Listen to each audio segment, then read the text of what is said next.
Good day to you all and welcome to the Gaze Insights platform. My name is Angela, your host on Inheritance Conversations.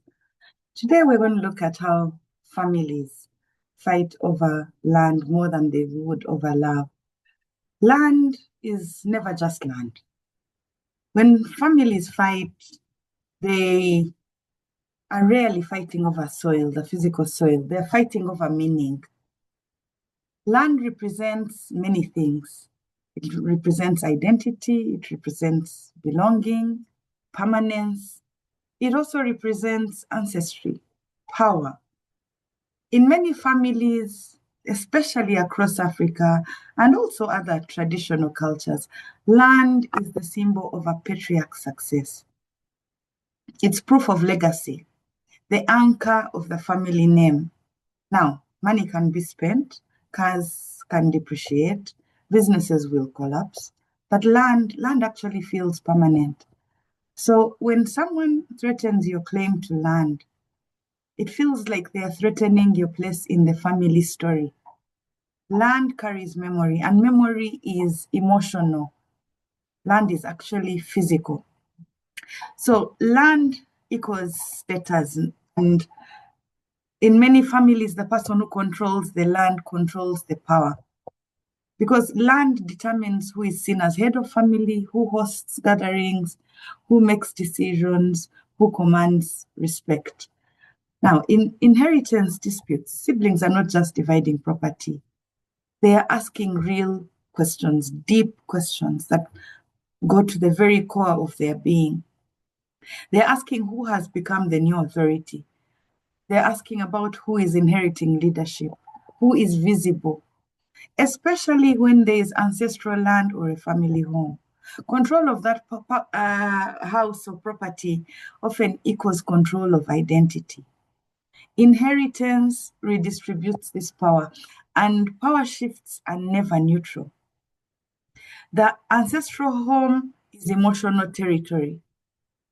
The house everyone holds in their heart, it has more emotional weight than its market value.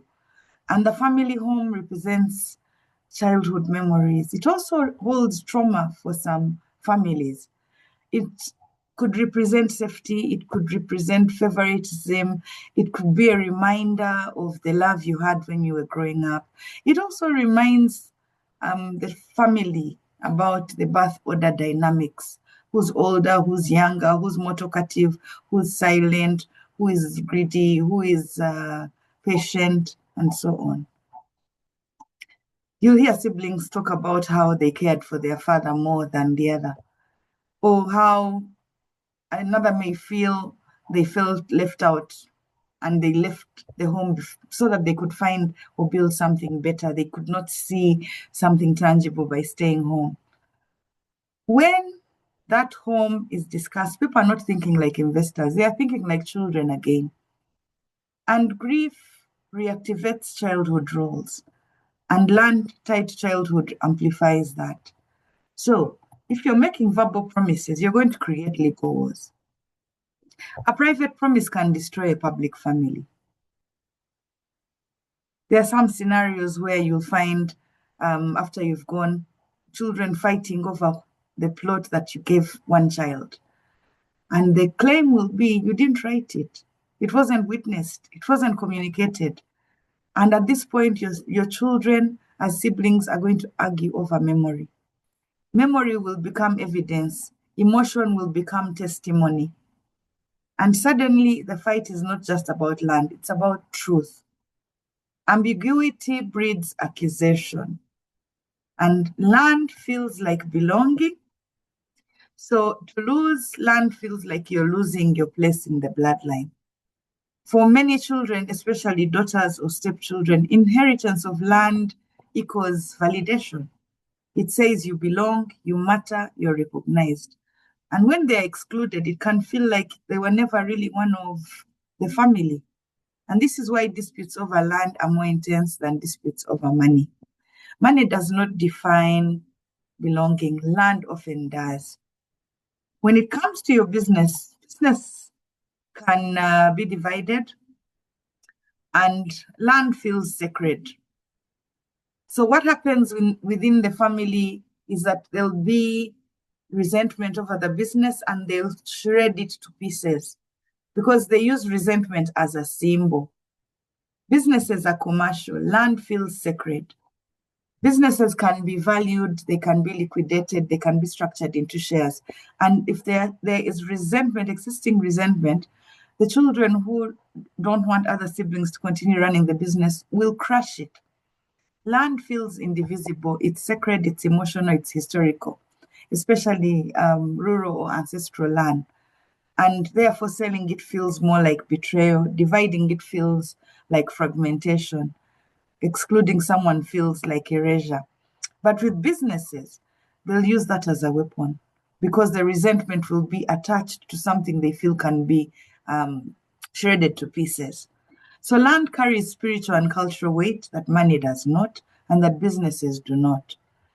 And when resentment finds itself in a symbol, for example, the business, sometimes the land is just the symbol it attaches to.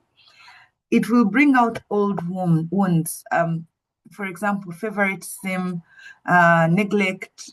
If a child felt neglected, they will attack the business. Their resentment points at neglect, their feelings of neglect, the sacrifices they made or did not make. They are feeling guilty if they did not make any sacrifice to you as a parent. Gender biases as well as heightened during this time. And with gender bias, resentment goes so deep. And then there's also cultural hierarchy, where some cultures are very clear about who's the heir and who isn't. And this brings wounding, and these wounds need somewhere to land. So property, actual assets in the form of land become the battleground. A sibling may fight fiercely over a plot worth very little because it represents something they never received. They want recognition, they're looking for approval, they want security. And when love feels unequal, land becomes the scoreboard. So you could have prevented this. Love does not prevent conflict, structure does. And you could have prevented this, you can prevent it by having public clarity before you pass. Not whispers, not secrets, structured conversations. You can also have legal alignment with cultural awareness by documenting and writing your will with respect for both law and family realities. And also set up governance structures for shared land. Define rights, who lives there, who manages it, can it be sold, who decides. And land should unite the bloodline, not fracture it. But without structure, emotion will govern. So families do not fight more over land because they love land more than each other. They fight because land represents identity, power, and belonging. And if you want peace in your family, do not just divide land, clarify legacy. We will end it at this point. I want to thank you for listening. I hope something resonated for you and it will help you reassess your situation as you get yourself ready to safeguard your legacy. If you want a clarity call, please contact us on the email in the description box. And I look forward to you joining us again on yet another episode of Inheritance Conversations. Like, share, subscribe. Have a pleasant day and see you on the next one. Bye.